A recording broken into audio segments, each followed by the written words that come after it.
చీకటి చెరను దాటేందుకే ఆవేకువే ఉంది నీ కోసమే అపార్థాలు తొలగించగా బతుకు జట్కా బండి దారి చూపేనండి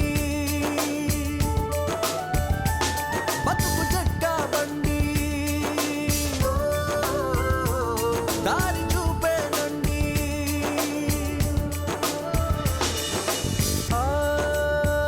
కొలిమిలో ఇనుము కాలనిదే తెలియదుగా తనలో పదునెంతో నీ ఓర్పుతో మార్చుకో చెల్ల చెదరైన నీ గూడు కళగా మరి నేడు అలసిన మనసుకు ఆసర అందించే బతుకు జట్కా బండి ఓ, దారి చూపేనండి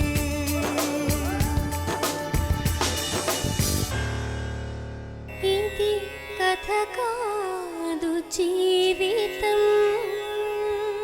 మా ఫ్యామిలీని అందరిని కొట్టచ్చు, అన్ని చేయొచ్చు, అది బాధ కదా మేడం. నేను తప్పు చేసింది ఏంటి? ఏం చేయాలో తెలియదు, దారి లేదు, ఎలా చేయాలో తెలియదు. చూస్తే అమ్మాయి ఆడపిల్ల తీసుకుని ఎక్కడికి వెళ్తాను మేడం? అమ్మాయి బాగానే ఉంది, పాప పుట్టింది, ఇప్పటికే వీళ్ళు రాజీ అవ్వట్లేదు, రాజీ కుదరట్లేదు. ఇంకేసి ఈ అమ్మాయి చచ్చిపోతే నా పరిస్థితి ఏంటి మేడం? నా ఫ్యామిలీ గారు చూసుకోవాలి మేడం. ఇప్పుడు 3 years అవుతుంది, 3 years నుంచి నా ఫ్యామిలీని చాలా ఇబ్బంది పెడుతున్నారు. ఎస్ఐ దగ్గరికి వచ్చి మాట్లాడారు. అక్కడ ఉంటే నేను ఎనుగుతాను, తెస్తాను, వాళ్ళని కొట్టుకోద్దని కొట్టేశారు. ఇక్కడ ఎలాగో ఆసిపోయింది. నిలబడిన జైన్ గుండు మీద తన్నేశారు, నిలబడిన జైన్ గుండు మీద తన్నేశారు. ఇటువంటి తల్లి నీకుంటే ఈశా తెలిసేది నీకు ఈ తల్లి ఘోష. వాళ్ళకి ఎక్కడ ఉంటాను భయపడి ఇద్దరం కొడుకు తల్లి మందు కలుపుకొని తాగిస్తే వెళ్ళిపోతామని. కనీసం ఆమెను క్షమించామని అడగాలని అనిపిస్తుందా మీ ఇద్దరికి? అమ్మ కన్న విలువైనది ఏదీ లేదన్నా,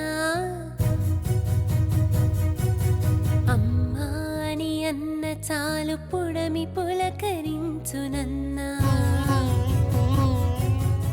ఇది కథ కాదు జీవితం. ఇప్పుడు వాళ్ళని కూడా పిలిచి మాట్లాడదాం. సరే రండి.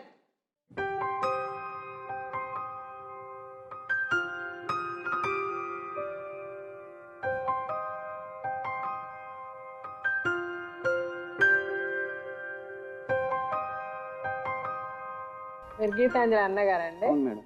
మీ పేరు? గిరి అండి. మీ పాప గీతాంజలి. మీ పేరు సార్?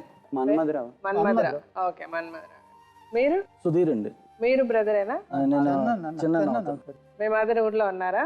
మదర్ ఊరు. ఆవిడ కొంట్లో ఎలా ఉంది? బాగానే ఉంది. ఈ రోజు రేపులో ఉంది. అదేంటి? మదర్ కి ఫుల్ గా సీరియస్ గా ఉంది మేడం.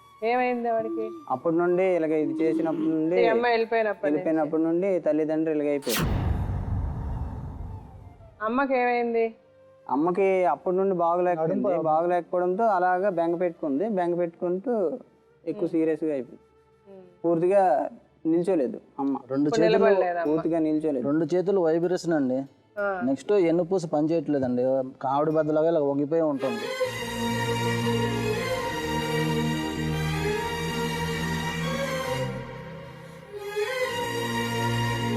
కావాలంటే వాళ్ళ అమ్మాయిని అడగొచ్చు.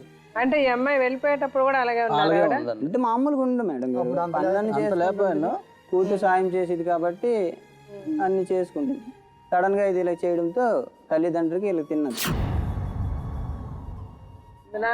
నాన్నగారికి ఏమైంది? కిడ్నీ ఏదో ప్రాబ్లం ఏదో అయిపోయింది, పూర్తి నడలేకపోతారు. మీకు మ్యారేజ్ అయిందా? నాకు మ్యారేజ్ అయింది. మీ ఇంకొక బ్రదర్ మీకంటే పెద్దనా చిన్ననా? చిన్న. ఓకే. అంటే అమ్మాయికి మ్యారేజ్ అవుతుంది అని తర్వాత నేను చేసుకుందాం అనుకున్నాను మేడం. అనుకునేటప్పటికి ఇలా చేసింది.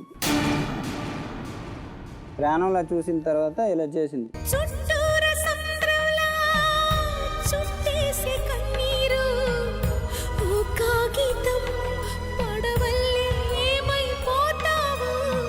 ఫ్రెండ్ అనేసి ఆడికి ఇంటికి తీసుకొని వెళ్ళాను. ఫ్రెండ్ అంటే ఎవరు మేడం? అన్నదమ్ముడిలా చూసుకోవాలి. ఇంటికి తీసుకొని వెళ్ళిన తర్వాత నా ఇంట్లో ఇలా చిచ్చు పెట్టాడు. మీరు అలాగా చిచ్చు పెట్టారని అనుకుంటున్నారు, యాక్చువల్గా జరిగిన కథ మీకు తెలుసా? అంటే మీరు చిచ్చు పెట్టారని ఎలా అంటున్నారు చెప్పండి. ఇప్పుడు ఆ అబ్బాయి చేసిన తప్పు ఏమనుకుంటున్నారు మీరు? మీరు చెప్పండి, మీ సైడ్ కథ చెప్పండి. మ్యారేజ్కి ఒక ప్రధానం అన్ని అయిపోయినాయి. ఒక 5 days ఉంది మేడం. 5 days ఉందని తర్వాత 5 రోజులు 6 రోజులు ఉందని తీసుకున్న తర్వాత ఈవిడ ఏమంటే సడన్ గా ఇలా చేసింది. కరెక్టే. అంటే దానికి ముందు ఏం జరిగింది? దానికి ముందు ఏం జరగడం ఏం లేదు మేడం. ఇంట్లో హాయిగా ఉంటున్నారు, ఏమీ లేదు. అంటే దానికి ముందు ఆ అబ్బాయికి ఆ అమ్మాయికి సంబంధం ఉందని వాళ్ళిద్దరూ మాట్లాడుకుంటున్నారని నాకంటే ఏమి మీరు అనుమానపడి ఆ అమ్మాయిని ఎక్కువ హింసించారని, అంటే 24 గంటల అమ్మాయిని లేదని చెప్పద్దు, ఇక్కడికి వచ్చి అబద్ధం చెప్పద్దు. అంటే నేను అనేది ఒకటి, మీకు చేతులు ఎత్తి నమస్కరించి నేను కోరేది ఏంటంటే, జరిగింది జరిగిపోయింది. అందరి జీవితాల్లో తప్పులు జరుగుతాయి. ఇప్పుడు ఆ అమ్మాయి అబ్బాయి పెళ్లి చేసుకున్నారు, ఒక చక్కని పండంటి పాపని అన్నారు, వాళ్ళిద్దరూ బాగానే ఉన్నారు. మీరు మనసారా మీరు వాళ్ళని ఆశీర్వదించాలి కానీ వాళ్ళని ద్వేషించద్దు. కాకపోతే అమ్మాయి చేసిన తప్పే, కానీ అమ్మాయి తప్పు చేయడానికి చూస్తావు పేషెంట్, నేను చూస్తావు పేషెంట్. అప్పటికి పెద్దడికి ఇంక పెళ్లి కాలేదు, మా చిన్నోడు ఇంకో తప్పు చేస్తున్నాడు. అంతకు ముందు తప్పు చేసి అప్పటికి నేను లొంగిపోయాను, బాగా లొంగిపోయాను. అప్పటికే ఊర్లో పరువు పోయింది. ఎవరు తప్పు చేశారు? మీ చిన్న అబ్బాయి ఏం చేశాడు? ఆయన లవ్ మ్యారేజ్ చేసుకుని వాడు వెళ్ళిపోయాడు. వాడి వల్ల సమస్య ఏమి లేదు. ఆ ఒక్క తప్పు జరిగిందని ఇంట్లో తెలిసి కూడా ఈ అమ్మాయి ఇలా చేయడము. అంటే లవ్ మ్యారేజ్ తప్పు అంటారా? ఒక తప్పు జరిగిన తర్వాత తల్లిదండ్రులు అలా అయిపోయారు మేడం. అంటే ఆ పెళ్లి వల్లే తల్లిదండ్రులు అట్లా అయిపోయారా? మానసికంగా తల్లిదండ్రులు కుమిలిపోయారు. ఏది ఆ అబ్బాయి పెళ్లి అయిన తర్వాత? ఆ అబ్బాయి పెళ్లి అయిపోయి 6 months లోనే అమ్మాయి లేచిపోవడం. ఇప్పుడు ఆ అమ్మాయి ఏం చెప్పిందంటే మాకు ఇక్కడికి వచ్చి, నేను యాక్చువల్గా నాకు అబ్బాయికి ఏ సంబంధము లేదు, నేను ఆ అబ్బాయిని లవ్ చేయలేదు. మామూలుగా నేను ఒకసారి మా కజిన్తో బయటకు వెళ్ళినప్పుడు ఏదో సంబరాలు మా ఊర్లో వస్తే వెళ్ళినప్పుడు ఈ అబ్బాయి నా డ్రెస్ ఏదో చూసి బాగుందని అన్నాడు. ఇంకా అక్కడి నుంచి గొడవ మొదలైంది. ఆ తర్వాత కూడా నేను చాలాసార్లు క్లారిటీ ఇచ్చాను మా ఇంట్లో, నాకు అబ్బాయికి ఏమీ సంబంధం లేదని. బట్ అయినా కూడా మా వాళ్ళు నన్ను నమ్మలేదు. నమ్మకుండా ప్రతిసారి నీకు అబ్బాయికి ఏదో ఉంది, వాళ్ళు ఇలాగన్నారు వీళ్ళు ఇలాగన్నారు, పక్కింటోడు ఇట్లా చెప్పాడు వెనకింటోడు అట్లా చెప్పారు, అలా మీరు ప్రతిసారి అమ్మాయిని ఏదో ఒక వినండి నేను చెప్పేస్తే ముందు, సో ఏదో ఒకటని నన్ను ఇట్లా ఇబ్బంది పెడుతూనే ఉన్నారు. ఒక పర్టికులర్ సిచ్యువేషన్లో నేను సూసైడ్ కూడా చేసుకుందాం అనుకున్నా, కానీ మళ్ళీ తర్వాత మానేశాను. ఇలాంటి సిచ్యువేషన్లో నాకు మళ్ళీ పెళ్లి చేస్తానన్నారు. పెళ్ళికి కూడా నేను ఒప్పుకున్నా, ఎందుకంటే పెళ్ళికి ఒప్పేసుకుంటే ఈ అనుమానాలన్నీ ఉండవు అని చెప్పి. బట్ పెళ్ళికి ఒప్పుకున్న తర్వాత కూడా ఏదో ఒకటి మా ఇద్దరి మధ్య అంటూనే ఉన్నారు. ఇంకా ఆ తర్వాత నేను ఒక డెసిషన్కి వచ్చాను. ఏదైతే వాళ్ళు మాకు లేని సంబంధం ఉందని చెప్పారో నాకు నిజంగా అబ్బాయి నచ్చడం మొదలుపెట్టాడు. సరే నేను ఆ అబ్బాయితోనే వెళ్ళిపోదాం, లేనిది ఉంది ఉంది ఉంది అంటున్నారు కదా, వీళ్ళు నన్ను నమ్మట్లేదు కదా అన్న బాధతో నేను ఆ అబ్బాయితో వెళ్ళిపోదామని చెప్పి నేనే ముందు వెళ్ళి వాళ్ళని ఒక చోట నేను ఉన్నాను రా అని చెప్పి ఆ అబ్బాయికి ఫోన్ చేశాను. అయితే ఇది విషయం అంటే ముందు అబ్బాయి నమ్మలేదు. తర్వాత అబ్బాయి వచ్చాడు, వచ్చిన తర్వాత కూడా ఇంటికి వెళ్ళిపోదాం అన్నాడు. ఇంటికి వెళ్ళిపోదామంటే నేను ఇంటికి వెళ్ళలేను, నా మొహం మా పేరెంట్స్కి నేను చూపించలేను, నేను చేసిన తప్పుకి నేను మళ్ళీ ఇంటికి వెళ్తే నా వల్ల అవ్వదు, నువ్వు నన్ను తీసుకెళ్తావా తీసుకెళ్ళు, లేదా నేను చచ్చిపోతాను నేనే ప్రెషర్ చేశాను. ఎందుకంటే నేను ఇంకా తిరిగి వెళ్ళి నా పేరెంట్స్కి నేను మొహం చూపించలేను కాబట్టి. ఇంకా ఇప్పుడు వేరే దారి లేక అబ్బాయి నన్ను తీసుకెళ్ళి వాళ్ళ తెలిసిన వాళ్ళ ఇంట్లో పెట్టి, ఆ తర్వాత నేను మేజర్ని కాదన్న సంగతి తెలుసుకొని సంవత్సరం తను వేరే చోట పనిచేసి నేను వేరే చోట పనిచేసి నేను మేజర్ అయ్యాక ఆర్య సమాజంలో వెళ్ళి పెళ్లి చేసుకున్నాము. ఆ తర్వాత పిల్లని కన్నాము. ఈ మధ్యలో మా అమ్మ వాళ్ళు మా పేరెంట్స్ వాళ్ళ చాలా కేసులు పెట్టడము, అప్పుడు వాళ్ళ మదర్ కూడా వచ్చింది, అబ్బాయి వాళ్ళ అమ్మాయిని కూడా వాళ్ళ అమ్మని కూడా ఇప్పుడే పిలిపించారు. వాళ్ళు ఇంతవరకు ఆవిడని కూడా కలవలే. ఆవిడని పోలీస్ స్టేషన్ తీసుకెళ్లడాలు, కొట్టడాలు, వాళ్ళ ఫ్రెండ్స్ని కొట్టడాలు, మీరు కేసులు పెట్టడాలు, ఇవన్నీ చాలా ఇబ్బంది పడ్డాము. ఇప్పుడు మాకు అదేమీ వద్దు, మేము ప్రశాంతంగా ఉండాలనుకుంటున్నాం. మేము చేసిన తప్పే చేసేసాను, కానీ ఆ అబ్బాయికి ఏమీ సంబంధం లేదు. ఇప్పుడు నేను చేసిన దానివల్ల అతని కుటుంబం మొత్తం సఫర్ అవుతున్నారు. ఏది కరెక్ట్ కాదు మేడం. మరి ఏది కరెక్ట్ మీరు చెప్పండి. కరెక్ట్ అంటే ఇదే మనకు దాని మీద నాకు అనుమానం అంది లేదండి సార్. మీకు ముందు అనుమానం లేదు? ఏం లేదు, అనుమానం అంది లేదు. అంటే అనుమానం లేదు, మీరు అనుమానం లేకుండా పెళ్లి అమ్మాయికి డిసైడ్ చేశారు, చేసిన తర్వాత సడన్ గా వెళ్ళిపోయింది. మాకు కావాల్సిన సంబంధం అది దగ్గర సంబంధం సెట్ చేసాం మేడం. సెట్ చేసిన తర్వాత ఓకే అయిపోయింది. ఈ అమ్మాయి అన్నది నచ్చలేదు అంది. నచ్చలేదు అంటే ఏమైంది అనేసుకుని అంటే నచ్చలేదు ఆలోచించి చెప్తాను అనేసుకొని అంది. అనిన తర్వాత ఆడపిల్లకి అనేసి అలాగా ఊరుకొని పడిన తర్వాత సడన్గా ఇలా చేసింది. అప్పుడు అటు సైడ్ నుండి నేను వాళ్ళకి ఏమని సమాధానం చెప్పాలి మేడం? అన్ని మాటలు అయిపోయి అన్నీ అయిపోయిన తర్వాత వాళ్ళ దగ్గర తలదించుకున్నాను, ఊర్లోనే తలదించుకున్నాను. ఏం గీతాంజలి? మేడం నేను నచ్చలేదని మాట కూడా చెప్పలేదు మేడం. ఎదురుగానే ఉన్నారు కదా, అడుగు. మీ అన్ననే కదా. ఇప్పుడు నువ్వు అసలు నిన్ను అసలు అనుమానమే పడలేదు అంటున్నారు వాళ్ళు. పడ్డారు మేడం. నేను లేకపోతే వాళ్ళు చేసే పెళ్ళి నేను ఒప్పుకోపోయింది మేడం. ఎందుకు ఈ అబ్బాయినే లవ్ చేసింది, ఈ అబ్బాయితో వచ్చేసింది మేడం. చేసేది అదే కదా మేడం. ఇప్పుడు ఆ అబ్బాయినే లవ్ చేసింది, ఆ అబ్బాయితోనే కదా వచ్చింది. పెళ్ళి ఎందుకు మేడం, నేను మళ్ళీ ఒప్పుకుంటాను. పెళ్ళి ఒప్పుకోలేదు అంటున్నారు ఆయన. అదేం లేదు మేడం. నేను పెళ్లి చేస్తాం, పెళ్లి చేసుకో అంటే పెళ్లి చేసుకోవడానికి కూడా వాళ్ళు చెప్పే మాట కూడా నేను కాదనలేదు మేడం. తను ఒప్పుకోబట్టే కదా మీరు ప్రధాన వరకు తీసుకొచ్చారు. ముందు ఆమె పెళ్లికి ఒప్పుకుంది కదా. నేను ఎప్పుడు కూడా మా నాన్న మా మరి అన్నయ్య ఒప్పుకోకుండా మీరు మాట ప్రధానం ఎందుకు కాదనలేదు చేశారు? అది కాదు. ప్రదానం చేయడానికి వాళ్ళు రెడీ అయిపోయారు మేడం. ఆ. ఆ రోజే అనుకునే తర్వాత రోజు ఇలా చేసింది. అంటే వాళ్ళు ఎలాగైనా పెళ్లి చేయడానికి వస్తారని. కొద్ది రోజులు స్వామి కొంచెం తక్కువ ఉంది నాకు. డబ్బులు కొంచెం టైట్గా ఉన్నాయి. ఒక పండుగ అయితే చేద్దామా మ్యారేజ్ అనేసుకొని నా ప్రపోజల్ నేను అది. సడన్ గా ఇలా చేసింది. తల్లి ఆ రోజు వెళ్ళిపోయేటప్పుడు తల్లి పడిపోయింది. అమ్మ 2 నీళ్ళు అనేసుకొని అంటే ఈ కూతురు మీదలు దాటుకొని వెళ్ళిపోయింది. ఆ రోజు నేను లేను, బయటికి వెళ్ళాను. రోడ్డు మీదకి వచ్చిన తర్వాత ఇలా తెలిసింది. ఏం గీతాంజలి సమాధానం చెప్పు. అదంతా కాదు మేడం. వాళ్ళు నన్ను అనుమానించారు మేడం. అనుమానించగానే నేను వచ్చాను మేడం. వాళ్ళు ఇంత ముద్దుగా పెంచారు, కాదనలేదు మేడం. నేను ఏ రోజు కూడా వాళ్ళ మాట కూడా నేను కాదనలేదు మేడం. ఇక్కడికి వెళ్ళకంటే ఇక్కడికి వెళ్ళడం మానేసేదాన్ని మేడం. ఆడపిల్లకి జాగ్రత్తగా ఏదో చెప్పాం. అమ్మ నాకు అల్ల చెప్తున్నారు, ఇది చెప్తున్నారు, రోడ్ల మీద అల్లది ఇల్లు అనుకుంటున్నారు, నువ్వు అలా చేయకని చెప్పడం కరెక్ట్ కాదా? నేను చెప్పాను అనేసుకొని ఆవిడ ఆ పని చేయడం కరెక్టా? మీకు జాగ్రత్త చెప్పడం తప్పని అనకమ్మా. ఎందుకంటే అది వాళ్ళు నీకు ఎంత జాగ్రత్త చెప్పారో వాళ్ళు అంత ప్రేమ నిన్ను అంత ప్రేమిస్తున్నారని అర్థం. ప్రేమించబట్టే కదా చెప్తాం. నువ్వు అక్కడికి వెళ్తే ఇలాగమ్మా, ఇక్కడికి వెళ్తే ఇలాగమ్మా అని జాగ్రత్త అందుకే కదా చెప్తాం. మీరు యాక్చువల్గా ఆ అమ్మాయి కూడా మీ మీద చాలా ప్రేమ పెట్టుకుంది, మీరంటే చాలా ఇష్టము, నన్ను ఇలాగే ఇంత బాగానే మా అన్నలు మా నాన్న చూసారనే తను కూడా అంటుంది. కానీ ఎందుకో మీ మధ్య ఏదో ఒక మిస్అండర్స్టాండింగ్ అన్నీ తప్పుగా జరిగిపోయి. అంటే మీరు లేకుండా ఆ అమ్మాయి మాట్లాడింది నేను విన్నాను కాబట్టి నేను చెప్తున్నా. ఆ అమ్మాయి ఏది మీది తప్పు, మీరు తప్పు చేశారని కూడా అమ్మాయి ఏమి అనలేదు. కాకపోతే మరి ఎందుకు ఇట్లా మీరు ఒకరినొకరు 26 రాత్రి 7 గంటలకి ఈ టైం అవుతుంది, ఇల్లు దాటిపోయింది. నేను ఎంక్వైరీ చేసాను. 8 దాకా చేసాం. రాత్రి 8-9 దాకా మా చుట్టాలు బంధువులు జీపులు వేసుకొని డబ్బులు ఖర్చు పెట్టుకుని డబ్బులు లేకపోయే ఊరంతా తిరిగి స్టేషన్లు అంతా తిరిగి నేను పొర్లి రోడ్ల మీద పడిపోయి. అంటే తర్వాత తను ఫోన్ చేసింది కదా మీకు. అప్పుడు మీరు తర్వాత నాకు ఫోన్ చేసింది మేడం. తర్వాత నాకు ఫోన్ చేస్తే నీకు ఇంకేం అన్నయ్య ఉన్నాడు చచ్చిపోయాడు నాకు ఫోన్ చేయకనేసాను మేడం. అంతేనే.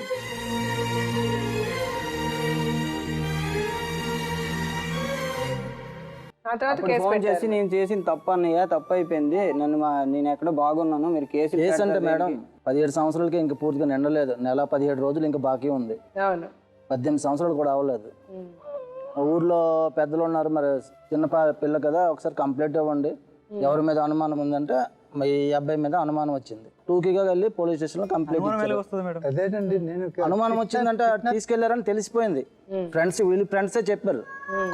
అంబాసిడర్ కారు తేరడం, వాళ్ళ పెరట పక్క కార్ బుక్ చేయడము, కారు మీద రావడం, వీళ్ళు ఫ్రెండ్సే చేశారు. ఉంటది కదా కారు వారు వచ్చింది అనుకుంటే కార్ ఏంటి, కారు ఓనర్ ఎవరు, ఓనర్ డ్రైవర్ ఎవరు, లింక్ అయితే ఉంటది కదా మేడం. కార్ బుక్ చేసారు కరెక్టే. అంబాసిడర్ కార్ ఎవరు పర్సన్ ఉండాలి కదా మేడం. పర్సన్ ఎవరు మొత్తం మీద ఏదైనా ఇప్పుడు కార్ అని మీరు చెప్పేశారు కరెక్టే. కారు ఎవరు, పర్సన్ ఎవరు? అంటే మీరు కార్ బుక్ చేయలేదంటున్నారు. కార్ మనకు సంబంధం లేదు, అది లింక్ వాళ్ళు ఏదో కల్పితం చెప్తున్నారు. ఇప్పుడు కార్ వరకు వచ్చింది అనుకోండి, వెళ్ళడం అనేది రికార్డ్ లో ఇప్పుడు ఎస్ఐ డిపార్ట్మెంట్ లో కేసు ఉంది మేడం. కేసు పెట్టారు కరెక్టే. కార్ అనే కేసు అక్కడ ఉండాలి కదా మేడం. కార్ను ఇప్పుడు కార్ డ్రైవర్ని కూడా వదిలేరు కదా మీరు. ఇప్పుడు నన్ను కాంటాక్ట్ చేశారు, నేను ఎవరైతే కాంటాక్ట్ చేసాను కనుక్కున్నానో ఆయన కొట్టించారు. ఎవరైతే నాతో సైకిల్ ఎవరైతే తిరుగుతున్నా వాళ్ళందరినీ కొట్టించారు. అటువంటిప్పుడు కారు డ్రైవర్ని, కారు ఓనర్ని వదిలేరు కదా. కారు వరిస్తుంది మేడం. ఇతను అతి తెలివితేటలుగా ప్రవర్తించి చేస్తున్నాడు ఇదంతా. ఇతను మోటార్ ఫీల్డ్ టచింగ్ ఉంది. డ్రైవర్ అండి ఇతను. డ్రైవరు బండి ఎలా పెట్టాలో ఎలా చేయించాలో ఇతనికి బాగా తెలుసు. కాబట్టి ఆ 7 గంటల టైంలో ఉన్న కారు పెట్టేసి అమ్మాయిని లేపుకుపోయాడు. కాదండి, 1 వీక్ వరకు ఆంధ్ర కారు కాకపోతే ఒరిస్సాకి ఆంధ్రకి వారం రోజులు తిరిగాం మేడం.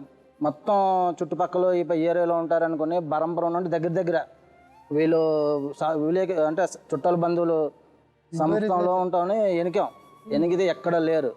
తర్వాత కంప్లీట్ ఇచ్చామంటే ఎవరు అబ్బాయి అంటే పలానా వాళ్ళ అమ్మ అనుకుని చెప్పాం అక్కడ.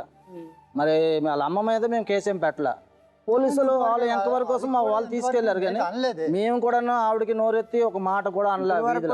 అదేనా వాళ్ళది ఆ చివరో వీళ్ళది వచ్చారు మధ్యన ఖాళీ ప్లేస్ ఇదండి ఒకే వీధి. అంటే ఒకటి మీకు ఎంత తెలుసో పాప మావిడికి అంతే తెలుసు ఈ విషయంలో. మేడం పోలీసులు కంప్లైంట్ పెట్టిన తర్వాత వాళ్ళు వెళ్ళిపోయిన తర్వాత ఒక 10 days తర్వాతను ఇలాగే పోలీసులు అన్నారు హైదరాబాద్లో ఉన్నారని తెలిసింది అనేసుకుని హైదరాబాద్ బయలుదేరాను మేడం. హైదరాబాద్ బయలుదేరేసి ఒక 25,000 ఎంతో ఖర్చు అయిపోయి నా దగ్గర చేతిలో రూపాయి డబ్బులు లేదు. అదంతా తిరిగిసాం, దొరకలేదు, వెళ్ళిపోయాం. మళ్ళీ స్టేషన్కి వెళ్ళాను. ఎప్పుడు ఫోన్ చేస్తుంటే వెళ్తాను, కేసు నేను పెట్టాను, ఫోన్ చేస్తుంటే వెళ్తాను. ఏమైనా తెలిసిందంటే ఏం తెలియదు సార్, నీకు తెలుసు అంటున్నాడు ఎస్ఐ. ఎక్కడ నాకు కలుస్తుంటే ఇదో పరువు తక్కువ అయిపోయింది. మొన్న నెట్లో ఫోటోలు పెట్టిస్తే ఎస్ఐ ఇతనికి రోడ్డు మీద పిలిచి మేడం మ్యారేజ్ చేసుకున్న అమ్మాయికి నెట్లో ఫోటోలు పెడతారండి. ఆ ఎస్ఐ పిలిచేసి మీరందరూ ఒకటి అయిపోయారు, మీరు కేసు పెట్టేసి దానికి ఇతుడ్రా చేసుకోరు, లేకపోతే ఎక్కడున్నారు మాకు చూపించరు అనేసి ఇతనికి రోడ్డు మీద పిలిచి నానా హింసలు పెట్టడం. మేము కేసు పెట్టేసి మాకేటి సార్ తిరిగి తిడుతున్నారు, మీరు ఎంక్వైరీ తెలుసు కదా, ఈ రోజు కూడా తెలుసు ఇక్కడ మీ అవుతుందంటే వాళ్ళు కూడా రాలా, మీరు వెళ్ళండి మేము వారంటీ ఇస్తున్నాం, అది తీసుకెళ్ళి అక్కడ చూపించండి అనుకుని అనేసారు అంతవరకు. సరే ఇప్పుడు నేనేమంటానంటే అండి, మీరు చెప్పినవన్నీ నిజమే, నేను కాదంటలేదు. అమ్మాయి తప్పే చేసింది. ఇప్పుడు వాళ్ళిద్దరూ మిమ్మల్ని క్షమించమని అడుగుతారు. ఇప్పుడు అయ్యింది అయిపోయింది, ఆ అమ్మాయి మేజర్ అయిపోయింది, వాళ్ళిద్దరు పెళ్లి చేసుకున్నారు, ఒక పిల్లను కూడా కన్నారు. ఇక్కడ నుంచి ఇకపైన ఇంకా ఈ ద్వేషాలు తగ్గించుకొని మీరు వాళ్ళ మటుకు వాళ్ళు బ్రతకని ఇప్పుడు ఎలా బ్రతుకుతున్నారో వాళ్ళు చచ్చే వరకు వాళ్ళగే బ్రతకని, కానీ వీళ్ళకి మటుకు సంబంధం ఉండదు, మాకు వాళ్ళకి సంబంధం ఉండదు. వాళ్ళు ఆ రోజే ఇతను వణిగిపోయి తల మీద నీళ్ళు పోసుకున్నాడు. అంటే వీళ్ళిద్దరూ కొడుకుల మీద కన్నా అమ్మాయి మీద ఎక్కువ ప్రేమ. ఎవ్వరూ లేరని దుఃఖమే గుండెలో నిప్పులే చిమ్మితే అన్నకు దూరమై మోడులా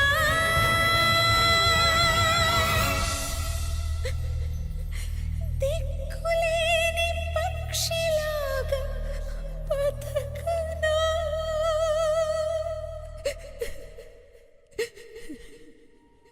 ఇద్దరు ఇప్పుడు ఎలాగున్నారంటే ఎవరు ముందు పోతారో ఎవరికి తెలియదు. వాళ్ళ బాధ కోసం వాళ్ళు వెనికారు, కంప్లీట్ పెట్టుకున్నారు. లేదంటే నలుగురు చీ కొడుతున్నారు, పోలీసులు కంప్లీట్ అవ్వలేదు, ఒకడు తప్పు చేశాడు, ఇది 6 monthsలోనే మళ్ళీ తప్పు చేసింది. ఏ మనుషులు అనుకుని వీళ్ళకి అనరాని మాటలు. చచ్చిపోయిందో లేదో తెలియదు. 6 months లో పాప పుట్టేస్తుంది. అది కాదా బాబు, 6 months పాప పుట్టేసింది అంటే మీరు అర్థం చేసుకోకుండా ఉండండి. బాబు ఉండు, ఆయన చెప్పింది ఏంటి, ఆయన ఏమంటున్నారు, తమ్ముడు వీళ్ళ అబ్బాయి ఇంకొక అబ్బాయి వెళ్ళిన 6 నెలలకి అమ్మాయి వెళ్ళిపోయింది అదే అంటున్నారు. మేడం, అబ్బాయికి ఆల్రెడీ పాప పుట్టి 1 year అవుతుంది. పాప పుట్టి 1 year అవుతుంది. అప్పటికే వెళ్ళిపోయి 1 year తర్వాత పాప పుట్టింది. పాపని వీళ్ళు ఉండేటప్పుడు పాప ఉంది. 6 నెలలకి పాప పుట్టేస్తుంది మేడం. కల్పితం కాదేది. సరే రోజులు లెక్కలవి కాదు, ఇప్పుడు దానివల్ల వచ్చేది ఏమి లేదు మనకి. ఇప్పుడు జరిగింది మటుకు ఏంటి, వాళ్ళకి దెబ్బ మీద దెబ్బ అయ్యింది. అది మంచి చేశారో చెడు చేశారో, మీరు తెలిసి చేశారో తెలియక చేశారో. ఇప్పుడు వాళ్ళ వరకు ఎట్లా ఉంటుంది, వాళ్ళ సైడ్ మీరు కాసేపు ఆలోచిస్తే కొడుకు అట్లా గెలిపోయాడు, కూతురు ఇట్లా గెలిపోయింది, అదే కదా వాళ్ళకు ఉంటుంది. పలానా అబ్బాయితో పలానా అమ్మాయి మాట్లాడుతుంది అనుకుని బయట అక్కడక్కడ అనుకుంటుంటే కార్పెంటర్ ప్రతి ఇంటికి వెళ్ళి పని చేస్తుంటారు, అది తెలుస్తుంటుంది. బై ఛాన్స్ అమ్మాయికి ఏమమ్మా ఆడితో మాట్లాడుతున్నామని అడిగినా తప్పే. ఆ మాట కోసం అన్నీ లేచిపోవడం అనేది అది ఎక్కడా లేనిది పద్ధతి మేడం. పాప పుట్టింది, తర్వాత బాబు పుడతారు, తర్వాత ఇంకో పాప పుట్టవచ్చు, వాళ్ళ సంతోషం మీద వాళ్ళు ఉంటారు. మేము దానికి కాదను, వెళ్ళిపోయారు, వాళ్ళ బ్రతకని. సరే ఓకే, వాళ్ళ బ్రతుకు వాళ్ళు బ్రతుకుతారు, కానీ దానికి ముందు ఏంటంటే మీరు కలిస్తే బాగుంటది అని నా ఆశ. నేను అంటే ఇప్పుడు ఒకటండి, నేను ఒకటి చెప్తా, ఒక చిన్న విషయం. ఇవాళ ఉంటాం, రేపు ఉంటామో లేదో మనకు తెలియదు. ఈ క్షణం ఉన్నా వచ్చే క్షణం మన చేతిలో ఉండదు. సరే జీవితాల్లో కొన్ని తప్పులు జరిగిపోతాయి, నేను అది కాదనడంలే. కానీ ఒకటి మటుకు ఏంటంటే ఆ అమ్మాయి మనసులోనూ మీ మీద ప్రేమ ఉంది, మీకు మీ మనసులోనూ అమ్మాయి మీద ప్రేమ ఉంది. సరే చిన్న పిల్ల మనసు మీద ప్రేమ అంటే ఎంతవరకు జరగచ్చమ్మా? తల్లి చనిపోతుందంటే తల్లి మీద తల్లికి తనుకొని వెళ్ళిపోతే ఏం ప్రేమ అండి? చుట్టూరా సంద్రంలా చుట్టేసే కన్నీరు, ఓ కాగితం పడవల్లే ఏమైపోతావు. తల్లికి తన్నుకొని తల్లి చచ్చిపోయిందో బుర్ర బద్దలైపోయిందో తెలీదు, వెళ్ళిపోయింది తల్లి మీద వెళ్ళి. తల్లికి తన్నుకొని తల్లికి ఆ క్షణానికి ఎత్తడానికి కూడా ఎవరు లేరు, పక్కన నేను లేను. వీళ్ళు అన్నయ్య గారు ఇంటి నుండి బయటకు వెళ్ళిపోయింది, వీళ్ళ ఇంటి నుండి కూడా కాదు, వీళ్ళ అన్నయ్య గారు పక్కన బాగారులు అన్నమాట, అన్నదమ్ములే. ఆ పక్క ఇంటి నుండి పెరటి నుండి తోవ ఉంది, పెరట్ నుండి వెళ్ళిపోయింది.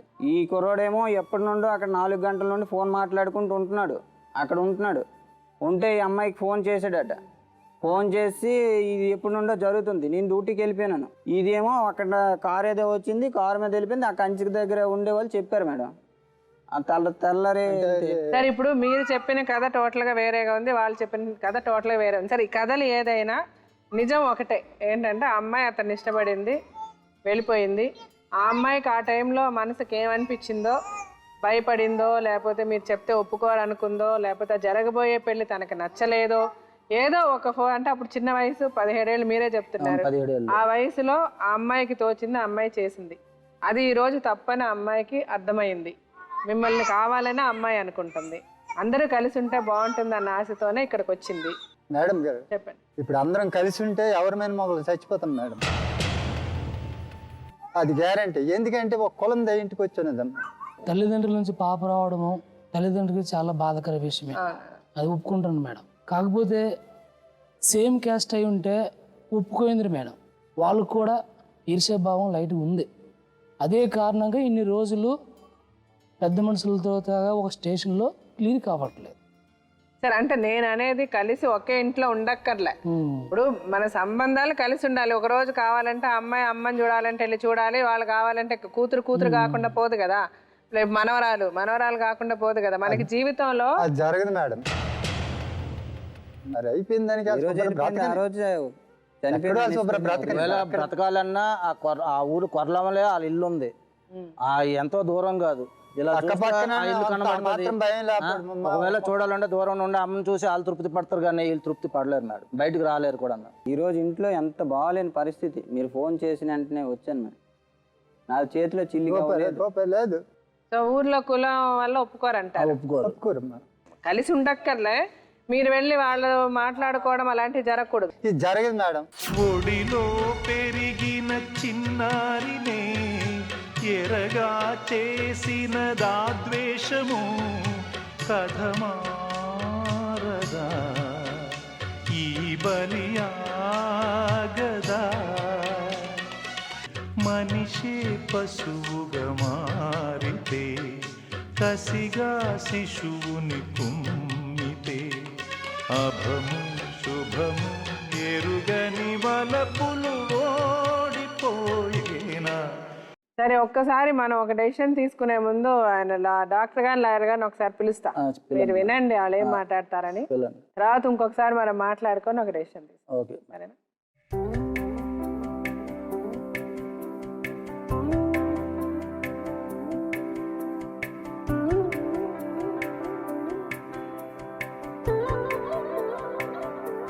చెప్పండి సార్. గీతాంజలి ఇండివిజువల్గా కొంతమంది వ్యక్తులు మనుషుల గురించి మాట్లాడుకునే దానికంటే వ్యవస్థలో జరుగుతున్నటువంటి కొన్ని వ్యవహారాల గురించి మాట్లాడుకోవటం మంచిది. ఎందుకంటే ఇక్కడ ఎవరూ కూడా నేరస్తులు లేరు. అంటే ఇక్కడ మనం చూస్తున్నటువంటిది ఏంటంటే, మిగతా మేము చేసినటువంటి కేసెస్కి ఇక్కడికి ఉండేటటువంటి ప్రధానమైనటువంటి సైకలాజికల్ డిఫరెన్స్ ఏంటంటే, అక్కడ ఎవరు నేరం చేశారు, ఎవరు ఘోరం చేశారు అన్నట్టు చూడటం జరుగుతూ ఉంటుంది ఎక్కువ శాతంలో. కానీ ఇక్కడ ఏంటంటే, ప్రేమ ఎక్కువయ్యి జరిగినటువంటి దాంట్లో వచ్చేటటువంటి మిస్అండర్స్టాండింగ్స్, మిస్కమ్యూనికేషన్స్ అని మనకు తెలుస్తుంది. అంటే ఎక్కడ చూసినా కూడా, ఇక్కడ చూసినా, అక్కడ చూసినా, ఎక్కడ చూసినా కూడా ప్రేమే కనిపిస్తుంది.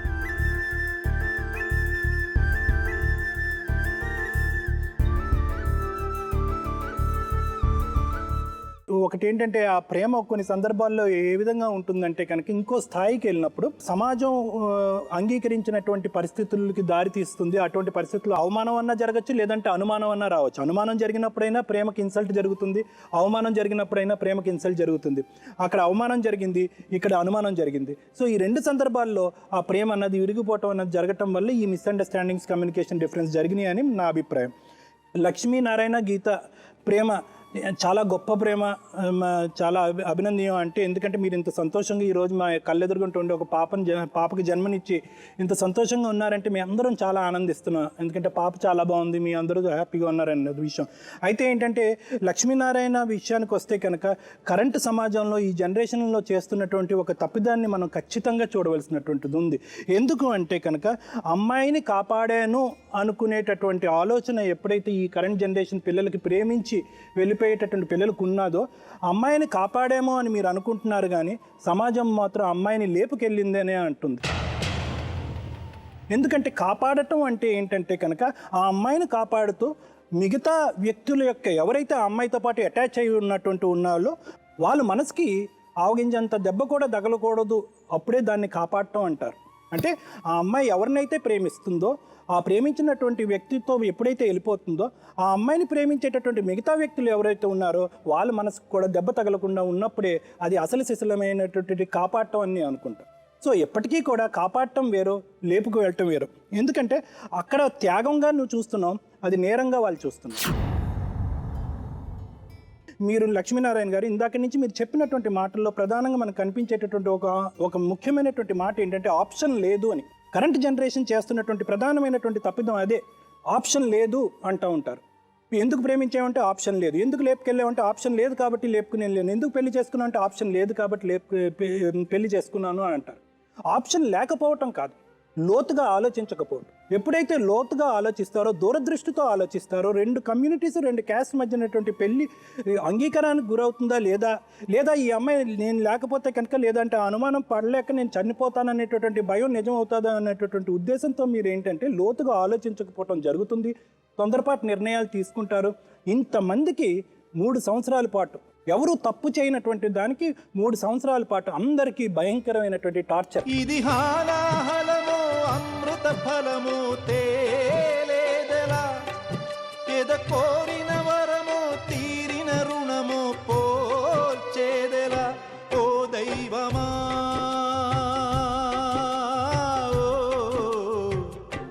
ఇందులో ఏంటంటే 2 విధాలుగా టార్చర్. ఫిజికల్ టార్చర్, ఆవిడ ఏం తప్పు చేసింది, ఆవిడకి ఫిజికల్ టార్చర్. రెండోది ఏంటి, భయం. 3 సంవత్సరాల్లో అందరూ భయంతోనే ఉన్నారు, వాళ్ళు అవమానంతో బతికారు. ఎప్పుడో జరిగిన నేరం నిప్పులా కాల్చేస్తుంటే నిలువునా తను రగిలాడే అగ్నిశిఖలా. మనం ఇక్కడ అందరూ కూర్చుని మాట్లాడుకోవటం చాలా ఈజీ, కానీ వాళ్ళ సమాజంలో వెళ్ళి వాళ్ళ కమ్యూనిటీ మధ్యన వాళ్ళ అమ్మాయి ఇలాగ రాత్రికి రాత్రి లేపుకుని వెళ్ళిపోయాడు అనేటటువంటి మాట వాళ్ళకి ఎక్కడో గుచ్చుకుంటుంది. సభ్య సమాజంలో జరుగుతున్నటువంటి ఘోరాలని చూసి టీవీల్లో కానీ ఇవన్నీ ఎక్కడైతే వింటూ ఉంటాం, చూస్తూ ఉంటాం, ఇవన్నీ చూసి అమ్మో నా కూతురికి ఏమన్నా అవుతుందేమో అనేటటువంటి భయం మనందరికీ ఉంటుంది. ఆ భయంతో మనం ఏం చేస్తూ ఉంటామంటే కనుక ఆ అమ్మాయికి చెట్టు నీడ అన్నీ కూడా మేమే, నీ ఫ్రెండ్స్ అయినా కూడా మేమే, తల్లిదండ్రులుగా మాలో చూసుకో ఫ్రెండ్స్, నీకెందుకు బయట ఫ్రెండ్స్, నీకెందుకు ఆ ఫోన్ ఎందుకు, ఆ టీవీ ఎందుకు, ఆ అబ్బాయితో మాట్లాడవలసిన అవసరం ఎందుకు, నేనే నీ ఫ్రెండ్ అని అంటూ ఉంటారు.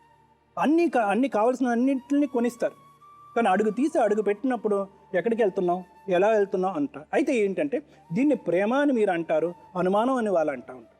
ఇప్పటికీ కూడా మీరు ఇందాక ఏమంటున్నారంటే కనుక అయ్యో తల్లి ఒంట్లో బాగాలేకపోతే కనుక ఆ అమ్మాయి చూడటానికి రాలేదు అని అంటున్నారు. అది చాలా ఎవరికైనా కూడా బాధ కలిగించేటటువంటి. ఆ అమ్మాయి ఉన్నటువంటి పరిస్థితిని మనం ఒకసారి విశ్లేషించుకుంటే ఎందుకు ఆ అమ్మాయి మీ ఇంట్లో అడుగు పెట్టలేదు అనేటటువంటి ఈ విశ్లేషణ చేయాలి అంటే కనుక మానసికంగా కానీ మనసుతో ఉండేటటువంటి ఆలోచన చాలా వైడ్గా ఉండాలి, చాలా పెద్దగా ఆలోచించేటటువంటి ప్రయత్నం చేసినప్పుడు అయ్యో ఆ కారణం చేత ఈ అమ్మాయి మన ఇంట్లో అడుగు పెట్టలేకపోయింది అనేటటువంటి ఆలోచన మీకు కలుగుతూ ఉంటుంది. ఈ ఓవర్ ఇన్వాల్వ్మెంట్ పేరెంటింగ్ వల్లే. లేదు సార్, ఇప్పుడు కూడా ఆ అమ్మాయి మీద అనుమానం పడడం అంటే జరగడం పనండి. ఏమైతే నీరు తెస్తుందండి, ఇంట్లో వంట చేస్తే వాళ్ళ అమ్మ చేసుకుంటుంది, అన్ని కోసిచ్చినా లేకపోతే గ్యాస్ దగ్గర కూకుంటే వాళ్ళ అమ్మ చేసుకుంటుంది, అన్ని అందిస్తే వెళ్తే బయటికి వెళ్తే ఆ పక్కన ఒక టిఫిన్ కొట్టి 2 సంవత్సరాలు అయిన తర్వాత ఎన్నో కట్టుకథలు వస్తాయి సార్. ఇంత బాధపడి ఒక్క ఆడపిల్ల తిరగలేదు, మాకేటి తెలియదు, పల్లెల్లో ఉండేవాళ్ళం మేము. ఒకటి నేను ఎవరిని కూడా ఇక్కడ ఏంటంటే అనుమానం పడ్డారు అన్నది. అంటే ఏంటంటే మీరు తీసుకునే జాగ్రత్తకి వాళ్ళు ఇచ్చేటటువంటి విశ్లేషణ అనుమానం అని నేను అంటున్నాను. అయితే ఇక్కడ నేను చెప్పేది ఏంటంటే ప్రేమతో పెంచేటటువంటి తల్లిదండ్రులు మీరు తీసుకునేటటువంటి జాగ్రత్తలు తీసుకోండి, కానీ పిల్లలకి మానసికమైనటువంటి ఫ్రీడమ్, స్వాతంత్రం అనేటటువంటిది ఇచ్చినటువంటి పక్షంలో ఏంటంటే పిల్లలు వాళ్ళకి ఎప్పుడు ఏమవుతుంది, ఇప్పుడు మీరు ఆ ఉక్కిరి బిక్కిరి అయినటువంటి వాతావరణాన్ని క్రియేట్ చేస్తే కనుక మీ దగ్గర క్లోజ్ అయిపోతారు, అక్కడెక్కడో ఓపెన్ అయిపోతారు. ప్రధానంగా ఉండేటటువంటి ఈ ప్రేమకు సంబంధించినటువంటి సమస్యలు, ఈ లేపుకుపోవటాలు అక్కడే వస్తున్నాయి. మీరు డోర్ క్లోజ్ చేస్తారు, అక్కడ డోర్ ఓపెన్ చేస్తారు, ఇంకా ఆ దారిలో వాళ్ళు కొట్టుకుపోతారు. సో అది నేను ఇక్కడ చెప్పడం అన్నది. మీది ప్రేమ కాదు అని నేను అనట్లేదు. ఎందుకంటే ఈరోజు మీరు వచ్చినటువంటి పరిస్థితుల్లో ఆ ఊరి నుంచి ఇక్కడ ఇంత దూరం వచ్చి ఇంత కష్టం చేసుకుని ఇక్కడికి వచ్చి ఇంత కష్టపడి ప్రయాణం చేసి ఆ తల్లికి అక్కడ ఆరోగ్యం బాగాలేదు, మీ ఆరోగ్యం చూస్తే ఇంత దిక్కులేనటువంటి పరిస్థితిలో ఉంది అంటే ఇదంతా ప్రేమ కాదా? ఇదంతా ప్రేమే, నేను అది కాదు అనట్లేదు. కానీ ఏంటంటే ఆ ప్రేమని రకరకాల మనుషులు రకరకాల విధాలుగా అర్థం చేసుకుంటున్నారు అనేటటువంటి దాన్ని మీ అందరి సమక్షంలో తీసుకొస్తున్నారు. ఇప్పటికీ కూడా మేడం గారు చెప్పినట్టుగా నా విన్నపం ఏంటంటే ఈ కథ ఎప్పటికీ సుఖాంతం అవ్వాలి, ఆ అమ్మాయి సంతోషంగా ఉండాలి, ఆ కలకాలం సంతోషంగా ఉండాలి అంటే మీరందరూ కూడా ఐకమత్యంగా ఉంటే సంతోషం. శుభ్ర బ్రతకనే ఉండండి. మళ్ళీ ఇక మెదటి నుంచి వాళ్ళకి మాకు సంబంధం లేదు, మాకు వాళ్ళకి ఇది వద్దు, మాకేమొద్దు, బిజారే వద్దు. మేడం ఇక్కడ 363 ఆఫ్ ఐపీసీ అంటే కిడ్నాప్ కేసు ఆల్రెడీ వాళ్ళు బుక్ చేసేసారు ఎఫ్ఐఆర్. దీని మీద ఫస్ట్ ఇన్ఫర్మేషన్ రిపోర్ట్ ప్రకారము. ఇక్కడ దీనికి ఎందుకు అంత ఇంపార్టెన్స్ ఏంటంటే అమ్మాయి మైనర్, అప్పుడు 17 ఏళ్ళు కనుక పోలీస్ వాళ్ళు ఇంకా కొంచెం ఎక్కువ సీరియస్ గా ఈ కేసుని పరిగణించారు. ఎందుకంటే అదే మేజర్ అయింటే వాళ్ళకు అదే అందుకని అంత సీరియస్ గా తీసుకోకపోయి ఉండొచ్చు. ఇంకొకటి ఇక్కడ ఏం జరిగిందంటే ఎప్పుడైతే మైనర్ మీద కిడ్నాప్ కేసులు అనేవి బుక్ అవుతాయో ఇమీడియట్గా కూడా అన్ని స్టేషన్స్లోకి కూడా అలర్ట్ అనేది వెళ్తుంది. ఇంకొకటి ఈ కేసులో ప్రజెంట్ స్టేజ్ ఏంటో కూడా మీరేం చెప్పలా. అంటే ఒకవేళ దీంట్లో ఛార్జ్ షీట్ ఏదైనా ఫైల్ చేశారా, లేకపోతే ఫర్దర్గా ఇంకేమైనా ప్రొసీడింగ్స్ అయ్యాయా అనేవి కూడా ఇందులో ఏం లేదు. ఒకవేళ అతను మీరు వేసిన కేసు అంటే మెయిన్ సస్పెక్ట్ ఎవరు అని అంటే లక్ష్మీనారాయణ అని మీరు ఇక్కడ పేరు కూడా రాసేసారు. అంటే అతని మీద మీకు అనుమానం ఉందని కూడా ప్రైమ్ అక్యూజ్ లాగా మీరు పెట్టేశారు. ఒకవేళ అతను కనుక ఆ టైంలో దొరికింటే మాత్రం ఇప్పుడు మనం ఇలా కూర్చుని మాట్లాడుకునే స్థితి ఉండకపోయేదే ఉండేది, అవునా కదా? ఇప్పుడు ఒక పెళ్ళైపోయిన తర్వాత ఇప్పుడు ఇంకోటి చాలా మటుకు కేసెస్లో ఏమైపోతుందంటే మేడం మైనర్గా ఉన్నప్పుడు వాళ్ళు వెళ్ళిపోతారు, తర్వాత కొన్ని రోజులు అయిన తర్వాత మేజర్లు అయిపోతారు. మరి వాళ్ళు వెళ్ళిపోయిన తర్వాత ఆ పెళ్ళిని వ్యాలిడ్ మ్యారేజ్ కాదు అని చెప్పడానికి ఎప్పుడైతే ఆ అమ్మాయి చెప్పినప్పుడే అది ఆ స్టేట్మెంటే కరెక్ట్. నేను ఇప్పుడు మేజర్ని, నేనేం చెప్పిన నా ఇష్టపూర్వకంగానే నేను వెళ్ళిపోయాను, నేను మా ఆయనతోటి నేను కలిసి ఉండాలనుకుంటున్నాను కనుక నాకు ఎవరి ప్రోద్బలము లేదు, ఎవరి ఫోర్స్ తోటి కూడా నేను బయటికి రాలేదు అని ఆ అమ్మాయి చెప్పినప్పుడే ఈ కిడ్నాప్ కేసు అనేది క్లోజ్ అవుతుంది. యాజ్ లాంగ్ యాజ్ మీరు పారిపోయి ఎక్కడో అక్కడ ఉన్నప్పుడు అక్కడికి ఎవరికి ప్రాబ్లం అవుతుందంటే వాళ్ళకి ప్రాబ్లం అవుతుంది. ఒకవేళ మీ ఇద్దరికి కమ్యూనికేషన్ ఉంటే అంటే వీళ్ళిద్దరు మాట్లాడుకుని కేసు మా అమ్మాయి అక్కడ ఉందని మీకు తెలిసిన మా అమ్మ వాళ్ళు అక్కడ ఉన్నారని నేను అక్కడికి వెళ్తే పోలీసు వాళ్ళు మమ్మల్ని ఏదైనా బాధ పెడతారని అన్నా కూడా ఈ కేసు క్లోజ్ కానంత వరకు అంటే ఎప్పుడైతే ఇందాక వాళ్ళు చెప్పినట్టు ఇన్స్పెక్టర్స్లు మారినా ఎస్ఐలు మారినా కూడా మళ్ళీ ఫ్రెష్గా మళ్ళీ అది తవ్వడం అనేది స్టార్ట్ అవుతుంది. అంటే ఇది ఇక్కడతో స్టాప్ అనేది అయిపోవాలి, ఇక్కడతో ఆగిపోవాలి. మిమ్మల్ని ప్రతిసారి కూడా మీరు ఎందుకు క్లోజ్ చేసుకోరు అని చెప్పి మిమ్మల్ని అడుగుతారు. వాళ్ళు బయటకు వచ్చి వాళ్ళు చెప్పలేని పరిస్థితిలో ఉంటారు. కాకపోతే ఇక్కడ లీగాలిటీస్ అనేవి చాలా ముఖ్యం కనుక, ఎందుకంటే పేపర్ మీద వచ్చేసింది, మీరు కలిసి ఉన్న రేపొద్దున మీరు కలిసి ఉండి బాగుండి వాళ్ళింటికి మీరు వెళ్ళినా మీరింటికి వాళ్ళు వెళ్ళినా కూడా మళ్ళీ పోలీస్ స్టేషన్లో స్టాఫ్ మారిపోయినప్పుడల్లా మీకు ఆ ప్రాబ్లం రేజ్ అవుతూనే ఉంటుంది. కనుక ఇక్కడ మెయిన్గా చెప్పాల్సింది ఏంటంటే ఆ అమ్మాయి బయటికి రావాలండి. ఆ అమ్మాయి బయటికి వచ్చి నువ్వు మీ ఊర్లో పోలీస్ స్టేషన్లో ఇందాక నువ్వు మేడం గారితో ఏమి చెప్పావో అంటే మేబీ అన్నీ నిజమే చెప్పావేమో అని అనుకుంటున్నా, అదే నువ్వు ఒక అఫిడవిట్ లాంటిది ఇవ్వాలి. ఇచ్చిన తర్వాత ఫర్దర్గా ప్రొసీడ్ కాకండి ఈ కేసు మీద, ఎందుకంటే ఇది నువ్వు మైనర్వి, కిడ్నాప్ కేసు చాలా సీరియస్ సెక్షన్స్ అట్రాక్ట్ అయితే ఆయనకి రేపొద్దున ప్రాబ్లం అవుతుంది. నువ్వు ఆల్రెడీ పెళ్లి చేసుకున్నావు, పాప కూడా ఉంది కనుక నువ్వు ఇచ్చిన స్టేట్మెంట్ బట్టే వీళ్ళందరి లైఫ్లో ఆధారపడి ఉంటాయమ్మా. ఒకవేళ ఎందుకంటే చాలా మట్టుకు కేసెస్లో వీళ్ళేమనుకుంటారు వాళ్ళేమనుకుంటారంటే మేడం మాకుండే ఎక్స్పీరియన్స్లో పెళ్ళైపోయిన తర్వాత పిల్లలు పుట్టిన తర్వాత ఒకసారి ఆ పిల్లని మా ఇంటికి పంపించండి మేము మాట్లాడతామని తల్లిదండ్రులు అంటారు. ఎందుకంటే మేము కన్విన్స్ చేసుకుంటాం అమ్మాయికి అంటే చాలా మట్టుకు కేసెస్లో లేదు ఆయన బలవంతంగా నన్ను తీసుకెళ్ళిపోయారు అని చెప్పి ఇచ్చిన స్టేట్మెంట్స్ కూడా ఉంటాయి. కనుక నువ్వు చాలా ఫర్మ్గా ఉండి నువ్వు ఏమనుకుంటున్నావు ఇక్కడ ఏం చెప్పావు అనేది కూడా నువ్వు అక్కడ చెప్పినప్పుడే నువ్వు అటువైపు నీ భర్తను రక్షించుకోగలుగుతావు, మీ అమ్మా నాన్న వాళ్ళని రక్షించుకోగలుగుతావు, మీ అత్తగారు వాళ్ళని రక్షించుకోగలుగుతావు.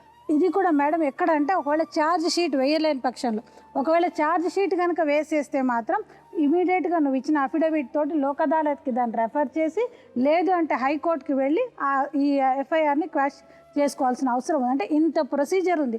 నాకేం తెలీదు, నేను వెళ్ళిపోతాను, మా వాళ్ళు కనబడితే నాకు ఇష్టం లేదు అంటే కాదు. ఇది లీగల్గా మొత్తం ఫిక్స్ అయిపోయి అమ్మాయి ఉందండి. ఆ అమ్మాయి వేసిన స్టెప్ బట్టే ఇప్పుడు ఏదైనా ఫర్దర్గా అదే. ఇంకా నెక్స్ట్ మేడం మీరు చెప్పినట్టు ఏదైనా ప్రేమ అది అని అంటే మేబీ అది మీరు చెప్పి కౌన్సిలింగ్ చేయాల్సిందే తప్ప వాళ్ళలో ఇప్పుడు ప్రస్తుతానికి ఇందాక నేను చెప్పినట్టు చాలా మటుకు ఆనర్ కిల్లింగ్స్ అని అంటారు. అంటే పరువు కోసం చంపేసే హత్యలు అని అంటారు. దాని కింద ఒకటి పరువు అంటే ఒకటి అమ్మాయి అక్కడికి వెళ్ళింది కదా, పెళ్లి చేసుకుంది కదా, పరువు అనే దాన్ని పక్కన పెడితే ఇమీడియట్గా ఇది ఆ కేసెస్లోకి వెళ్ళిపోతున్నాయి మేడం.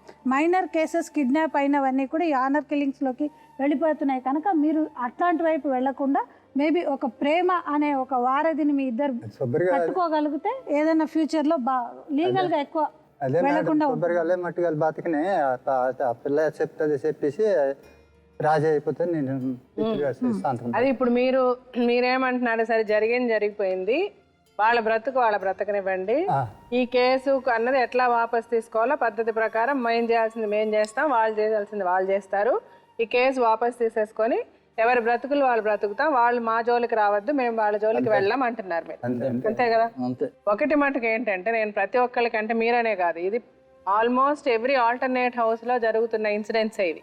ఇంత మనం చదువుకొని, ఇంత వరల్డ్ ఇంత అడ్వాన్స్ అయ్యి, ఇన్ని గొప్ప గొప్ప విషయాలు ప్రపంచంలో జరుగుతున్నప్పుడు ఇంకా కులము ఒప్పుకోరు అన్నది మనం మాట్లాడుకోవడం కరెక్ట్ కాదేమో నాకు అనిపిస్తుంది. ఒకటి. రెండోది వినండి, రెండోది ఆమె చిన్నమ్మ, మీరే చెప్తున్నారు మైనర్, ఆ వయసులో తనకేం తోచిందో అది చేసింది. అంటే అమ్మాయి చేసింది నేను రైట్ అని నేను అనను, కానీ అలాగని ప్రేమించడం తప్పని కూడా నేను అనను. ఇక్కడ అందరూ చాలా సంతోషంగా ఫీల్ అవ్వాల్సిన ఒక విషయం ఏంటంటే, అమ్మాయి అలా వెళ్ళిపోయినా లక్ష్మీనారాయణ అనే అబ్బాయి మీద మీకు ఎంత కోపం ఉన్నా ఆ అబ్బాయి మంచివాడు.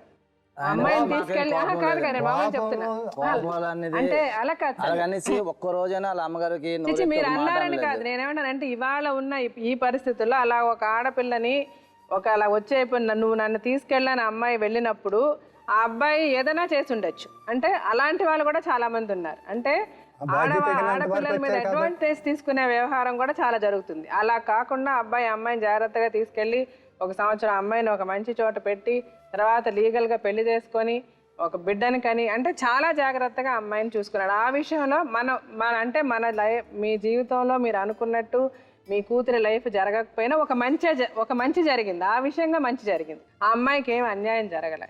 అంటే భగవంతుడి పైనుండి మీ ప్రేమను సరిగ్గా అర్థం చేసుకుని వాళ్ళు సరిగ్గా అర్థం చేసుకోకపోయినా ఆ పిల్లకి రేపు ఏదన్నా అయితే మీరు ఇంకా ఎంత క్షోభ పడతారన్నది ఆయన అర్థం చేసుకుని ఆ అమ్మాయి జీవితాన్ని సరైన పద్ధతిలో పెట్టారు అని నేను అనుకుంటున్నాను. ఇప్పుడు నేను కోరేదల్లా జరిగిపోయింది, మీరు వాళ్ళని క్షమిస్తే నేను చాలా ఆనందపడతా. అంటే మీరు కలిసి ఉండద్దు, నేను మిమ్మల్ని కలిసి ఉండమని నేను అనడంలే, వాళ్ళు వచ్చి మీ ఇంట్లో ఉండక్కర్లే, మీరు వచ్చి వాళ్ళ ఇంట్లో ఉండక్కర్లే. కావాలనుకున్నప్పుడు అవసరం అనుకున్న నా తండ్రి నా తల్లి అని తను అనుకోవాలి, నా కూతురని మీరు అనుకోవాలని నేను కోరుకుంటున్నా. మీరిద్దరూ లాజిక్లు అన్నది పక్కన పెట్టి మీరు ఎందుకు చేశారు అన్నది పక్కన పెడితే వాళ్ళ పరిస్థితిలో ఆ వయసులో వాళ్ళకి మీరు చాలా క్షోభనే ఇచ్చారమ్మా.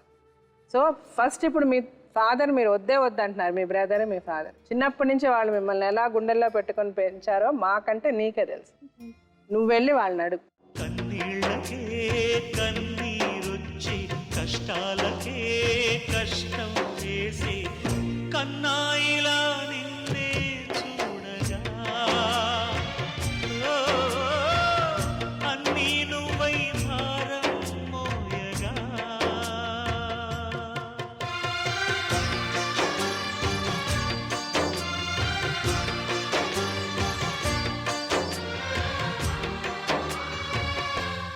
ముసిరే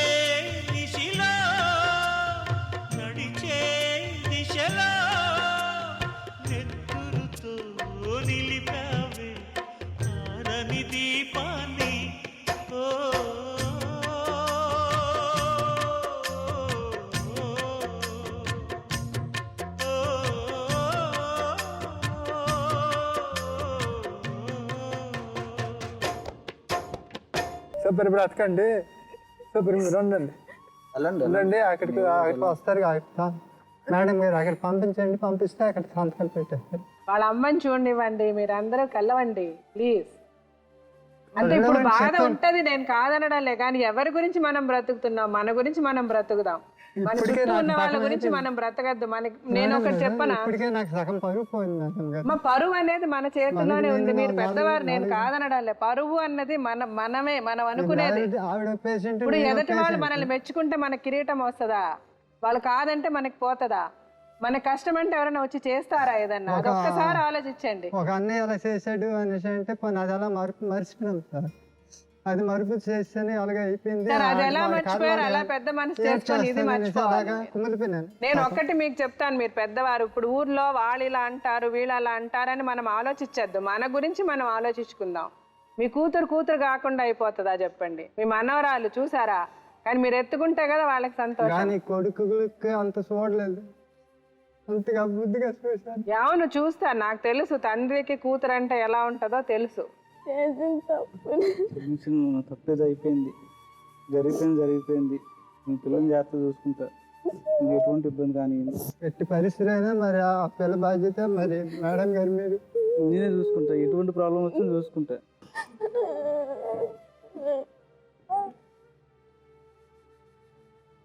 చూడండి, వాళ్ళ తాతగారు ఎత్తుకోగానే సైలెంట్ అయిపోయారు.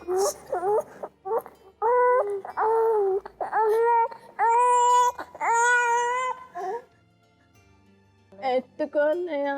ఇదేలే తరతరాల చరితం, జ్వలించే జీవితాల కథనం. ఇదేలే తరతరాల చరితం, జ్వలించే జీవితాల కథనం. పగేమో ప్రాణమయ్యేనా, ప్రేమలే దూరమయ్యేనా, నిరాశే నింగికెగసేనా, ఆశలే రాలిపోయేనా. ఇదేలే తరతరాల చరితం, జ్వలించే జీవితాల కథనం. చాలా సంతోషం, మీరు నిజంగా నా మాట మన్నించి ఆ పాపను ఎత్తుకున్నందుకు చాలా ఆనందం. మీరు ఆ అమ్మాయి మీద ఎన్నో ఆశలు పెట్టుకున్నారు, ఎలాగో పెళ్లి చేయాలనుకున్నారు అన్నీ. కానీ ఒక్కొక్కసారి ఏంటంటే చాలా సందర్భాల్లో మనం చూసి చేసిన పెళ్ళిళ్ళు కూడా నిలబట్టలేదు కదా. సో పోనీ వాళ్ళిద్దరూ ప్రేమించి పెళ్లి చేసుకొని బాగున్నారు, అంతవరకు చాలా సంతోషం, ఆనందపడాల్సిన విషయం. సో మిమ్మల్ని ఒకటే కోరుకుంటున్నా, ఇప్పుడు కాకపోయినా మీరు కొంచెం ఆలోచించి వాళ్ళని క్షమించి. అది కొద్ది టైం పడుతుంది. టైం తీసుకోండి, మీ టైం డెఫినెట్గా టైం తీసుకోవద్దని మీరు వాళ్ళు మిమ్మల్ని క్షమించే విధంగా నువ్వే చేసుకోవాలి, మీరే చేసుకోవాలి. గీతాంజలి అమ్మని వెళ్ళి చూడండి ముందు, అమ్మకి అసలు బాగాలేదంట. ఆ కేసు అది మేడం చెప్తారు, చెప్పినట్టుగా మీరు చేయాల్సింది మీరు చేయండి, వాళ్ళు చేయాల్సింది చేస్తారు. ఆ కేసు వాపస్ తీసుకోండి. మీరందరూ సంతోషంగా బాగుండాలని నేను కోరుకుంటున్నాను సార్. మీరు పెద్ద మనసు చేసి వాళ్ళని క్షమించండి. వాళ్ళ తరఫున నేను కూడా మిమ్మల్ని క్షమించమని అడుగుతున్నా. మీ ప్రేమని వాళ్ళు అర్థం చేసుకోలేదు, అదేవిధంగా వాళ్ళ మీద కూడా మీరు అంత ద్వేషం పెంచుకోవద్దు. వాళ్ళు తెలుసో తెలియకో చేశారు, కానీ వాళ్ళు బాగున్నారు, అంతవరకు. ఏదైనా కోపం పెంచుకోవాలంటే అక్కడ నుంచి తీసుకోండి. అంతే అంతే అంతే కరెక్టే, నిజమే. మీరు రావాల్సిన అవసరం లేదు, కరెక్టే. చాలా చాలా సంతోషం, నిజంగా మమ్మల్ని మన్నించి ఇంత దూరం వచ్చినందుకు చాలా ఆనందం. Thanks sir, thank you so much. అమ్మాయిని జాగ్రత్తగా చూసుకో లక్ష్మీనారాయణ. అంతకంటే అమ్మాయినా అమ్మని ఎంత నీ చేతుల్లోనే ఉంది. ఇంకా వాళ్ళ బాధకి సమాధానం నువ్వు ఆ అమ్మాయిని ఎంత బాగా చూసుకుంటావు అన్న దాని మీద ఆధారపడి ఉంటుంది. మీరు ఎంత గొప్పగా వాళ్ళ ముందు బ్రతుకుతారో వాళ్ళంత సంతోషపడతారు. సరేనా? ఇలా అమ్మని చూడు, అమ్మని కలువు. అది కేసు విషయం. అమ్మాయిని చూడడం, అమ్మని కలడానికి అలా చెప్తే ఎట్లాగండి? అమ్మ కాదా రేపు రావద్దు, అలా చెయ్యకూడదు కదా మీరు. మరి అలా అమ్మాయిని చూడాలని ఉండదు, అవసరం లేదు. అట్లా ఎట్లాగా చూసుకుంటాను నేను మీరున్నారు. సరే సరే, ఆ అమ్మాయి చూసుకోవాలి కదా. ఇన్ని రోజులు పడింది చాలు, అది రేపో చచ్చిపోద్ది, అయిపోద్ది. సరే, చనిపోయే ముందు చూడాలా వద్దా? పోనీ రేపో అంటే ఆ అమ్మాయి చూడాలి కదా. ఒక అవకాశం అమ్మాయికి ఇవ్వండి, అలా చేయకండి ప్లీజ్. వాళ్ళ అమ్మాయిని చూసి అవకాశం ఒకటి ఇవ్వండి, మీరు చెప్పండి సార్. అమ్మాయిని ఆవిడ కూడా అంత బాగాలేదని అంటున్నారు కాబట్టి తర్వాత జీవితాంతం అమ్మాయి బాధపడుతుంది. అందుకని చెప్తున్నా, ఒకసారి చూడనివ్వండి. ఆవిడకి వైద్యం అది చేస్తున్నారా? వైద్యం అంటే మరి లేని పరిస్థితుల్లోనే ఎంత తెచ్చినా కూడా ఏమైందండి? ఇది నెలకి వారానికి 800 రూపాయలు మెడిసిన్ అవుతుంది. చేస్తున్నారు మరి అంతే. మరి ఏ డాక్టర్ చూపించినా మందులు వాడుతున్నారు. ఆ వైబ్రేషన్ మనిషి వంగిపోయింది, కావడి బద్దలాగా ఇలా బెండ్ అయిపోయింది. మీరు కూడా ఏంటో చూడండి సార్, ఏమైనా సజెస్ట్ చేసి ట్రీట్మెంట్ లాంటిది ఏదైనా ఉంటే మీరు చేయించండి, దానికి మేము కూడా సహాయం చేస్తాం తప్పకుండా. కొంచెం ఈయన అడగండి, చెప్తారు. ఇక్కడ ఏదైనా దానికి మంచి ట్రీట్మెంట్ ఉందంటే మీరు సజెస్ట్ చేయండి, దానికి మేము సహాయం చేస్తాం. నా తరఫున నేను చెప్తున్నా, ఆవిడకి మంచి వైద్యం ఇప్పిదా అది మేము చేస్తాం. అమ్మాయిని వాళ్ళ మదర్ దగ్గరికి తీసుకెళ్ళండి. వీళ్ళే అంటే కొంచెం టైం పట్టినా మీరు అందరూ కలవండి, అదే నా కోరిక. టైం పడుతుంది కొంచెం. పర్వాలేదు టైం తీసుకోండి, చాలా సంతోషం. డాక్టర్ గారు